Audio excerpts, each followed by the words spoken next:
The day I take the oath of office, the migrant invasion ends and the restoration of our country begins. The Trump administration says it plans to deport 4 million people over 4 years. Deals have been made with dozens of Central and South American as well as African countries. They'll take in some of the deportees, even if they're originally from other nations. So is the continent, as many observers allege, becoming a dumping ground for criminals?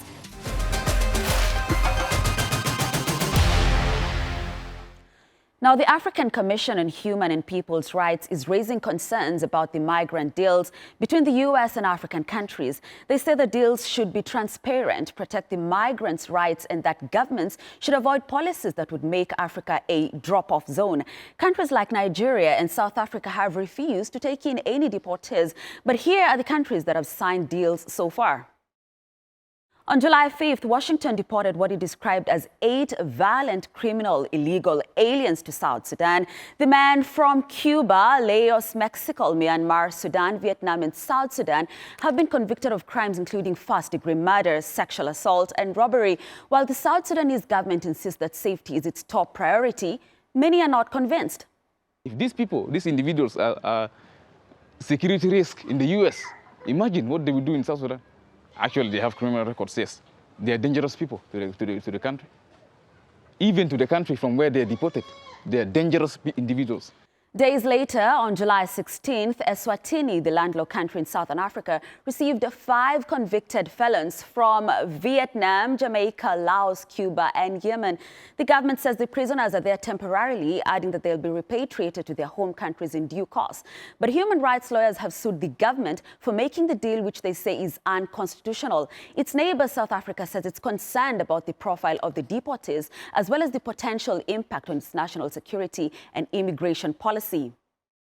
On August 21st, Uganda, which hosts Africa's largest refugee population according to the UN, confirmed it has signed a temporary deal to take in third country nationals on condition that they hold no criminal records, are not unaccompanied minors, and are preferably African. Sort of human exchange for mutual benefits between Uganda and the US is a deeply political matter. For the US, they are dealing with an inconvenience in their country. For Uganda, they're trying to position themselves to go back in the good graces of the US following adverse actions by past US administration towards Uganda as a country and Ugandan officials in particular. So this is really politics at play. Unfortunately, it has human lives involved in it.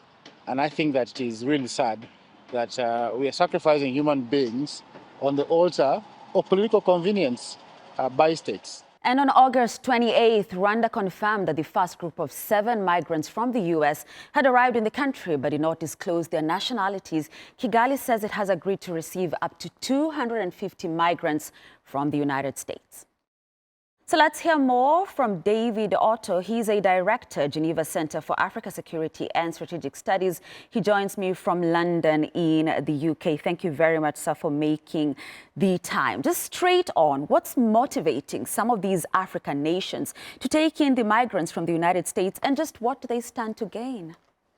Well, I think this is one of the, the controversies, because most of these countries, including Rwanda, Eswatini, but also South Sudan, that have taken in migrants, they are not releasing, the benefits that they are getting. But one must assume that, there must be some kind of a monetary deal or some kind of exchange. The U.S. has not disclosed also, some of the benefits that these countries are going to get, perhaps economical, perhaps, political or diplomatic, benefits. No one has seen the content, of this deal. We know that, for example, a country like Uganda has made it clear that it will not take in migrants with a criminal record. But we also know that Uganda has about 2 million refugees that it is also keeping within its country. So one wonders any additional refugees, how that is going to be managed. So one could only assume that there could be some monetary benefits that these countries are getting, but they are not releasing the content of these bilateral agreements with the US. So one wonders then, what are they hiding, if I would put it like that? Because you mentioned Uganda, and we know there's the election that's coming up next year, 2026. I mean, we've also seen threats from Washington to restrict visas. In fact, they already have. They did so earlier in the year for South Sudan, for instance. We've seen high tariffs on countries who don't comply with the deportation policy. Is it fear? Is it out of fear? It could be. I mean, you mentioned the issue of tariffs that most countries are trying to avoid. That could be one of the promises that the US could say, listen, if you don't take these migrants, then we will increase the percentage of tariffs that we levy upon your country.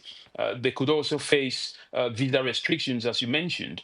But I think the important thing here, as many critics have mentioned, is the fact that most of these deportations, if not all of them, could be potentially breaking international humanitarian law, especially with the fact that some of these migrants are not from the countries that they have been sent. But perhaps the argument could be that these countries themselves could contribute towards sending these migrants to their respective country. But the question is, why can't the US do that itself? Perhaps it's a great deterrent for the Trump administration that it is saying to potentially those who are planning to travel to the US illegally, to say, if you travel to the US illegally, then you find yourself in one of these countries. And then, of course, what happens to you is a matter of fate. Indeed, David, and I like that you brought out the rights issue, because then to what extent are the rights of the deportees and the citizens of the countries that these deportees are being brought to what extent are their rights being respected in these deals? I think from an international humanitarian point of view, if you deport someone to a country that there are no guarantees of their safety, then there is a breach of their human rights there. But the issue is that we haven't seen the details of this agreement. Even if we were to see them, once you've successfully gained entrance into one country, then it is wrong for that country to then send you to a third party country, irrespective of what the terms of this agreement are. I mean, just try and reverse this scenario whereby Uganda could try and send an illegal migrant from Uganda and say to the US, you can take some of these migrants because they came here illegally. That will not go down well. So I don't think what is not good for the goose, should be good for the gander. Indeed. And we're saying words like these deals have been so secretive. We're talking about a breach of human rights. But like you said, sir, I mean, if anything happens to any of these deportees in South Sudan, in Eswatini, in Rwanda, and now Uganda, just who is going to hold these countries to account? Well, I think the fish rots from the head. First of all, who is going to be held responsible? It should be the administrations, those who are in charge of these countries, who make these decisions to allow, deportees, to come into their countries, knowing fully well the potential risks, not just to the economy, not just to the social, the societal, side of it, but also from a security point. Some of these guys could be potential criminals, or perhaps criminals, with convictions related to either global terrorism or all sorts of crimes. We are not labeling all of them criminals, but what we're saying here is that if a country takes in people that they do not have a good understanding of their background, even if they do have, and those individuals come into these African countries and then commit an offense, then it will be a very serious implication to not just the leaders who are in charge of making these decisions, but to the national security of the citizens of this country. Indeed, and that's the question. Do they actually pose a security threat to African countries who take them in? Because let's face it, we've seen jailbreaks sometimes happen. Yes, I mean, we don't yet know, the individuals that have been sent. Again, all this is wrapped in secrecy. No one is saying or giving, an option for people to see their profiles. And this is one of the major concerns. The fact that Uganda has made mention of the fact that one of the its restrictions would be not to take in those who are convicted criminals. Is an implication that there are some individuals who the U.S. is, planning to deport to African countries and other countries, who have a criminal record. So if Uganda is not taking, are there any other countries? Is Rwanda taking in those with, criminal records? Is Swani doing the same? Is South Sudan? Remember, most of these countries are already vulnerable. Countries like South Sudan are struggling, to maintain good governance. They have their own security issues that are going on, with neighboring Sudan, being one of them. So perhaps, this is, not the right time, to add onto this burden. But again, the devil is in the detail. We don't know, because both the US, and the third party countries, are keeping these agreements, very close to their chest, and they are not letting the details, flow into the public space. Indeed. And as we wind up, sir, I mean, granted, he's made the deals with countries, in Central and South America, but we're talking about the African continent here. So I guess the big question is he turning, is he using some of these African nations as a dumping ground for deportees, as some people have been saying? Yes, I mean, you could look at it from that point of view, that, it's a dumping ground. Because if you want to reverse the scenario, the US will not allow or accept an African country to send, migrants, people that are into those countries illegally to the United States, even though these countries may have a good bilateral relation. So it's wrong. And if the US will not be able to accept that, then I don't understand why the African countries are doing the same. But to understand why, you'd have to see the content of these bilateral agreements. Why are they accepting it? What are the terms? What are the conditions? Countries function as sovereign states. They can make decisions based on the pros and cons. But even when you look at that from a moral point of view, it is something that should not happen. But again, these are sovereign states. They make these decisions. And when the risk and the consequences do come, we do hope that they can be able to deal with this. Indeed. Thank you very much, David Otto, their Director, Geneva Center for Africa Security and Strategic Studies. Thank you so much for your time and your contribution. We have more interesting stories here on Africa Matters, including... I'm Vivian Wandera in Kakuma refugee camp in the northwestern region of Kenya. Refugees here have been protesting a new food distribution system amid a reduction in foreign aid, as humanitarian agencies are forced to prioritize only the most vulnerable in the camp. I am Palum David in Nigeria's Borno state, where thousands of displaced families are running out of options. With food aid shrinking and farmlands destroyed, mothers are now making heartbreaking choices just to keep their children alive.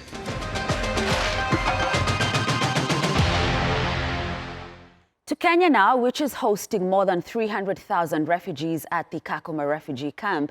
But they're going hungry after U.S. President Donald Trump put an end to U.S. aid, which was providing 70% of the World Food Programme's annual food budget in the country. Refugees say a new food system that only caters for the most vulnerable, introduced last month, has also cut them off, as Vivian Wandera reports. James Ayuen Garang, a visually impaired South Sudanese refugee, has lived in Kakuma refugee camp since 2016. He says his family has been surviving on aid, but that changed in May this year because US President Donald Trump slashed funding to the US aid when he came into office in January, and James has been placed in Category 3 in terms of assistance. We are not happy because of a category. So we are asking, we are refugee. We need to go back to our country because we are not come to government. We will come to UNHCR. That's why we are come here. So even in school, it's not good. 40% of people living at the Kakuma refugee camp have been left to fend for themselves. Philip Bashir says his 18-year-old brother, William Ato Felix, was shot in the head during the protest over food ration cuts in July. Though William wasn't protesting, he was caught in the chaos. Since I heard that, automatically I was emotionally not that good. I came out of my house. I ran up to there while there's a still continuance of gunshot. So until I reached the hospital. In that moment, I wasn't feeling well because it was really paining me. After Trump's abrupt ending of the U.S. aid support, humanitarian agencies have struggled to sustain the 700,000 refugees in Kenya. The World Food Programme said it relied on the U.S. for 70% of its funding in Kenya. With just 30% left, it was forced to prioritize only the most vulnerable in the camps, like the sick, pregnant women and little children. Refugees who have been categorized to be in category 1 and 2, these are the most ultra-poor or the most extreme vulnerable households, are the ones that were entitled now to benefit from this food assistance. The World Food Programme says it needs $10 million monthly for food and cash transfers, which it has stopped. The Kenyan government says it's trying to integrate the refugees into the country's socio-economic sector by empowering them to sustain themselves. Kakuma refugee camp has for years now been a safe haven for refugees from 24 countries across Africa. The fate of the over 300,000 refugees now hangs in the balance as humanitarian organizations continue to struggle amid a reduction in foreign aid. Vivian Wandera, Africa Matters, Kakuma refugee camp. And global funding cuts are also being felt in northeastern Nigeria. The United Nations says a worsening hunger crisis is putting over 1 million lives at risk in Borno State. It warns that both food aid and money are running out, as Balloon David reports from Bama. Hadiza Abubakar has lived in this camp for internally displaced people in Bama for over 4 years, and feeding her children remains a daily challenge, especially after her husband was killed by insurgents in Borno State in 2014. To take care of my family, we go to work on farms once the aid we receive runs out. We work for our farms or for someone else. When they pay us 1,000 naira, which is less than a US dollar or more, we buy some grains and grind them to make food for the children. For Bulama Abba, the men's leader at this camp, food aid is also his family's lifeline. The people who used to bring us aid have stopped. We now have to go into the bush to find work. And we can't even go more than 2 kilometers outside of town without being kidnapped. At this IDP camp in Bama town, Borno State, aid workers are treating malnourished children and supporting mothers. But even those services are running out. Most of these displaced families are farmers who have lost their farmlands to conflicts and floods. Aid workers at this stabilization center say hunger is now driving dangerous health complications. Cases of severe acute malnutrition with malaria accounts to 40 to 50% of our admission here. So some cases, which is the severe acute malnutrition, it's verified with complications such as anemia also, moderate to severe anemia. Because the issue is hunger. When you don't eat enough, your blood is not enough. The United Nations say more than 30 million people are facing acute hunger in Nigeria, and half of them are children who are acutely malnourished, and the situation could get worse. Right now, we're roughly at a third of the funding we had last year.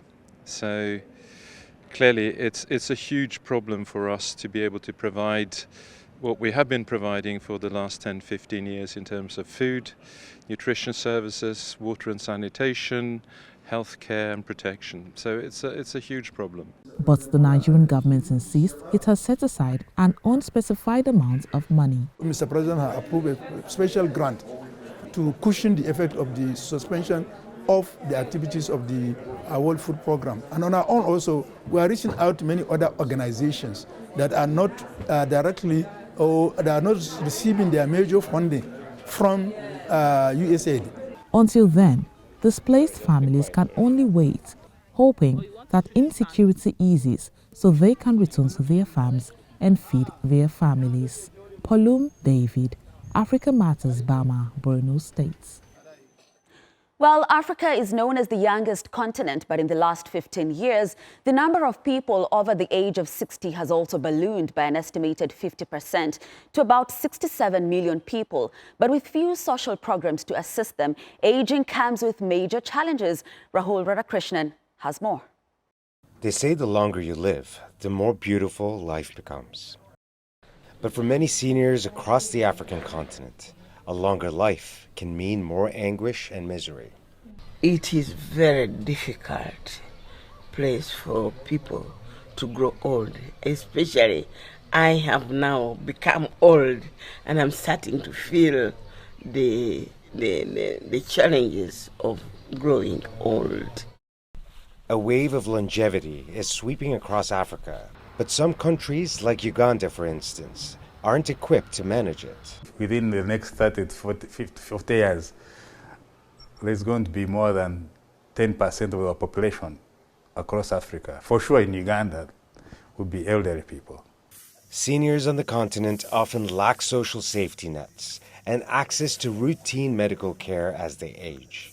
When it comes to the elderly, it's worse.